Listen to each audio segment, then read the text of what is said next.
সকল রাজ্যবাসীকে ইংরেজি নববর্ষের শুভেচ্ছা বিধায়ক সুদীপ রায় বর্মনের। এক ভিডিও বার্তায় বিধায়ক সুদীপ রায় বর্মন বললেন, সকল রাজ্যবাসীকে হৃদয়ের অন্তঃস্থল থেকে ইংরেজি নতুন বছর 2025 সালের অনেক অনেক শুভেচ্ছা। তিনি ঈশ্বরের কাছে সকল মানুষের সুস্বাস্থ্য, সমৃদ্ধি এবং সামনের উজ্জ্বল ভবিষ্যতের জন্য প্রার্থনা করছেন।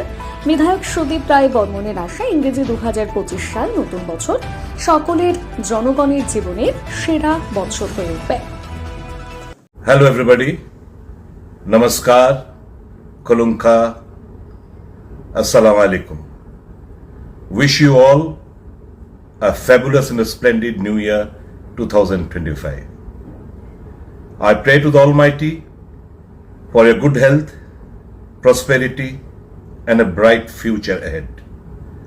Let us all pledge for a fearless society and uphold the values and sanctity of the Constitution of India.